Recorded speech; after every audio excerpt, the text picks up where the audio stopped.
Hey guys, welcome to the Daily Word Bible Study, a plain and simple book by book, chapter by chapter, and verse by verse study through the entire Bible. We are crawling through the book of the last chapters of the book of Ezekiel, chapters 41, and it'll be from 41 to 48. But this is talking about a temple, and it is literally from chapters 40 to 48 is a detailed description of the temple. Now the question comes up is what is this temple? Um, what and again, as I said, as going through, I'm going to gloss through the tedious detail. It is you could almost draft blueprints from the temple. I mean, from the description of the temple, and um, and I just did some simple Google search. So this is some of the what people may think the new temple, Ezekiel's temple, would be. Okay, so it's also called the third temple, or is it the second temple or the third temple? I do not believe it is the second temple that Jesus faced, although it could be. But I don't believe it is because of some of the descriptions. Well, let me tell you why I don't believe that this is the second temple. As we will get into details, and the one thing I've learned when it comes to prophecy, I always pay attention to details, so that if one thing is described one way and it's not described in another passage a different way, I learned to go, okay, we may be talking about two separate things. Now, the reason why I say that is because the second temple, it was built. There was no, as we will see coming up here, there was no glory, the glory of the Lord that occupies the temple. And I'm jumping ahead a little bit, but when this temple is complete, it is almost like the temple, the first temple that Solomon built, and it's like the tabernacle that Moses built. That the glory of the Lord showed up to sort of commence the to signify his put his stamp of approval on it. So the bigger question now is, well, when is this? What time frame does this temple appear? And I said I don't believe it's the second temple that the Pharisees during the time of the Pharisees, and we'll point those details out when we get to the scripture. For example, none of it. The Pharisees did not fulfill what God is saying in this description here. That's why I say that. So that leaves us to: is it going to be a temple during the tribulation period, or is it going to be a temple during the millennial reign of Jesus? Now that's it, and because if that's true, then because again, there's no doing the. Now I read the scripture in Revelations chapter 11, and he was told to measure the temple. Now it could have been a vision, or whether he's referring to the actual temple. Let me show this. I'm going to come back to. Well, let me show you these pictures here. So some of these pictures here are just artist renditions of the temple as described in Ezekiel's chapters 40 to 48. Okay, and so you can see just again artist rendition. So we don't know if that's actually true, but let me go to um, a couple of scriptures before I get back to chapters 41. And again, when I come back here, I'm not going to read every detail there because it is quite tedious. But what I do want to show, this is in Zechariah. So let me pick it up at about verse 9 here. Now, the reason I want to read this one because this description here, and again, I'm going to show you some details, but the timing of this. Now, Ezekiel's prophecy is about 50 to 60 years before.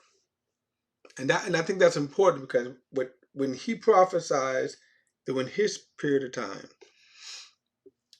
you move forward in the future, and then you see Zechariah's prophecy. So this is after the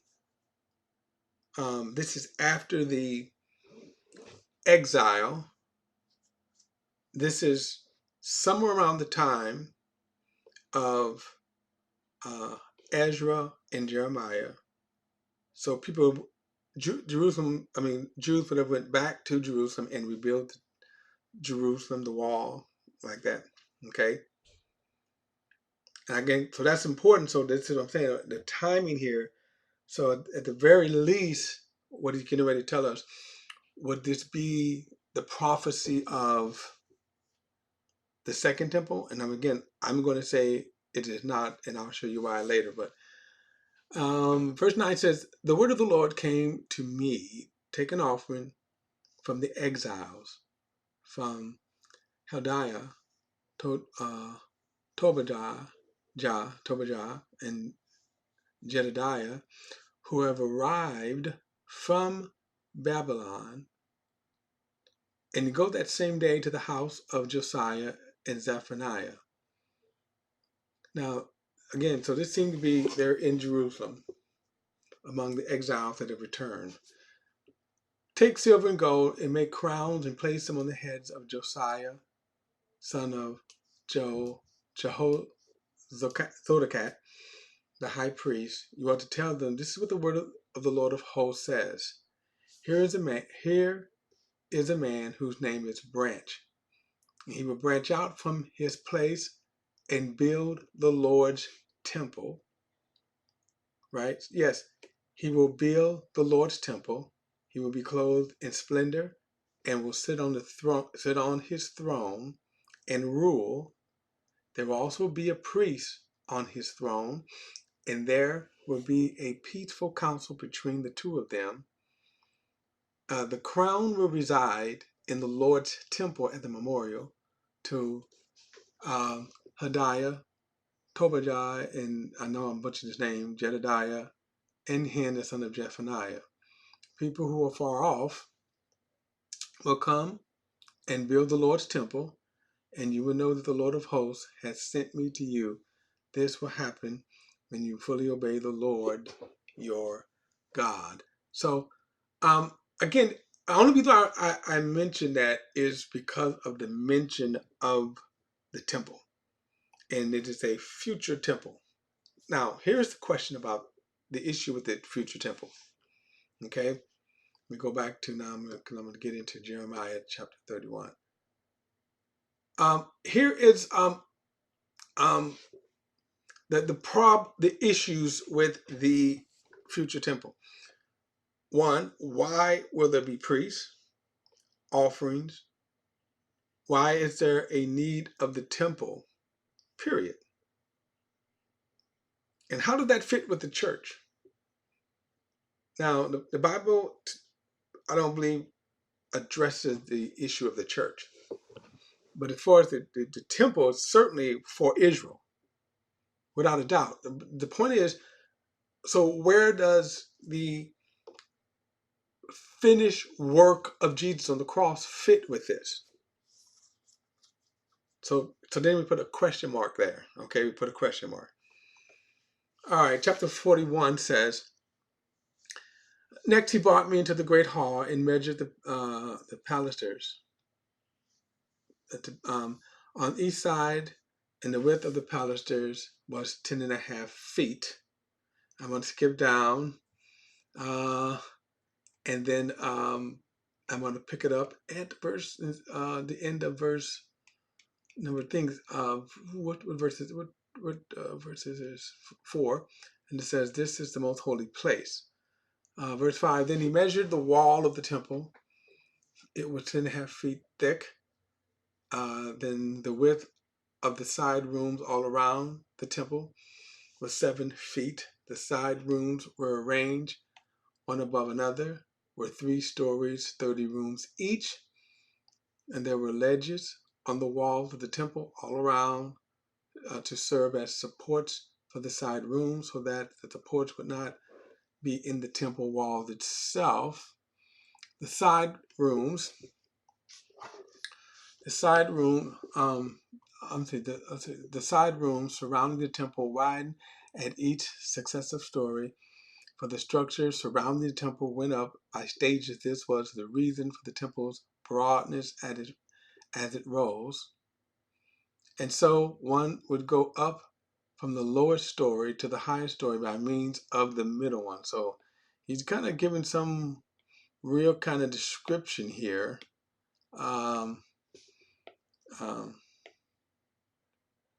okay. Like I say, I'm not going to linger too long here. um,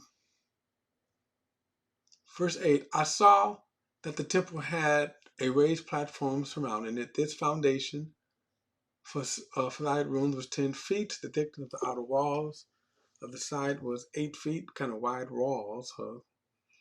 The free space between the side rooms and the temple and the outer wall was 35 feet wide around the temple. The side rooms into the free space, one entrance towards the north and another towards the south.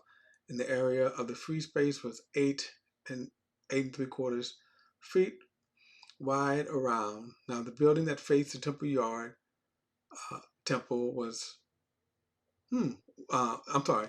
Now the building that faced the temple yard towards the west was 122.5 feet wide, and the wall of the building was 8.5 feet thick on all sides, and the building length was 157 feet wide. So when you look at, when we saw that one open picture, how wide the temple walls was, I'll show you this feet when we finish here. Then the man measured the temple. It was 175 feet long. In addition, the temple yard in the building, including its wall, was 175 feet long. The width of the front of the temple, again, 175 feet long. Next, each side was 175 feet. The interior of the great hall and the porticos of the court, the thresholds and the beveled windows, the balconies all around, with their 3 levels opposite the 3 thresholds, were overlaid with wood on all sides, and they were paneled from the ground to the windows. They were paneled from the ground to the windows, reaching the top of the entrance and as far as the inner temple on the other side, and every other wall all around. On the inside and the outside was a pattern carved with cherubims and palm trees. There was a palm tree between each pair of the cherubim. Each cherubim had 2 faces, a human face turned towards the palm tree on one side, and the lion face turns towards it on the other side. Now, this was an image. This was the carved image. And they were carved throughout the temple on all sides. Now, if you are wondering, is this kind of a contradiction to the commandment? The answer is no, and I'll tell you why. He says, do not make carved image to bow down to worship them. These images are not to be worshipped. They won't be worshipped.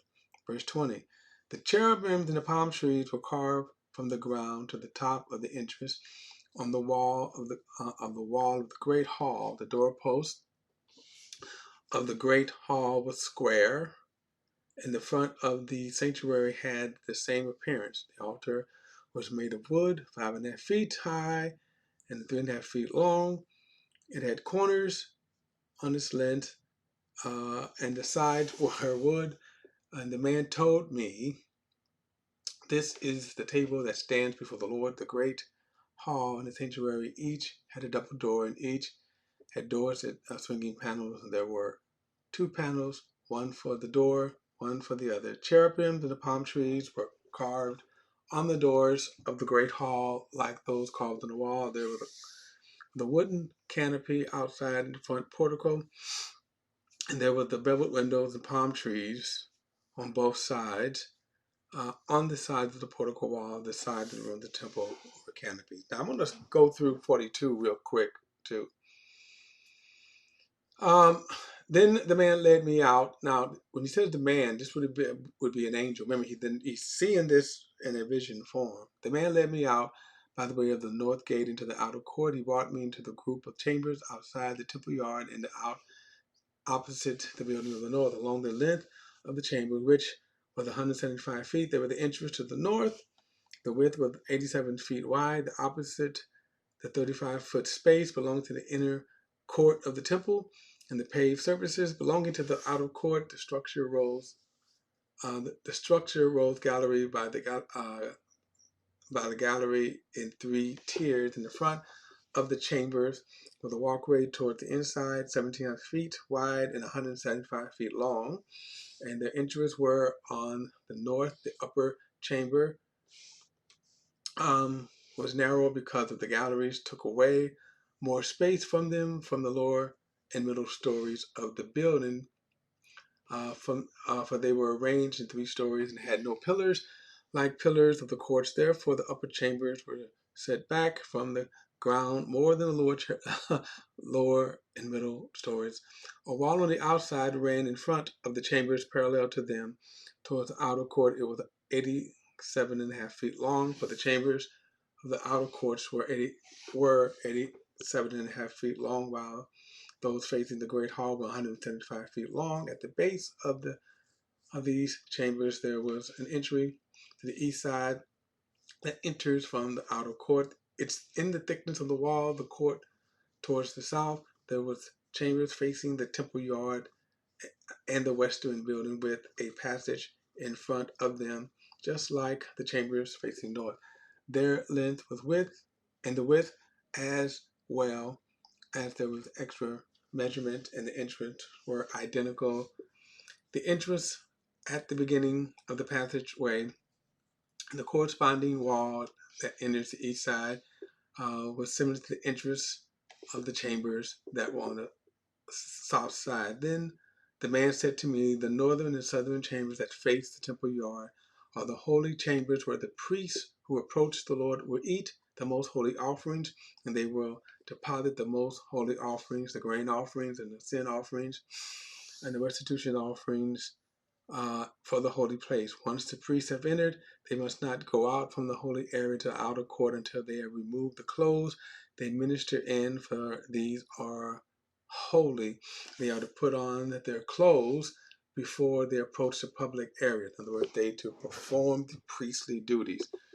When finished measuring the inside of the temple complex, he led me out by the way of the gate that faced east and measured all around. He measured the east side with a measuring rod. It was 875 feet. He measured the north, 875 feet. It was 100. He measured the south at 185 feet. He turned to the west and measured it 875 feet. He measured the temple complex on all 4 sides. It had a wall all around it, 875 feet long and 875 feet wide, to separate the holy from the common. Now, we'll pick this up. Woo! Yes, because this is quite, as I said before, quite tedious. And this is, again, this is an artist's rendition. So all that stuff we read about, all the thick walls, and then you see what seemed to be like a tower, all the little rooms, and you can see all that there. If somewhat of an artist's rendition of that. One of the interesting things, of course, as I said, the biggest question that remains to me is, of course, what is the purpose of this temple? When will this temple exist? how would it exist with the finished work of Christ? I don't know if we have those answers too, by the way. It's just a question. All right, guys, don't forget to like and share this video and subscribe to BP the Bible Perspective. And as always, if you have a thought or comment, add it to the comment section below. All comments are welcome. And I'll see you in the next study.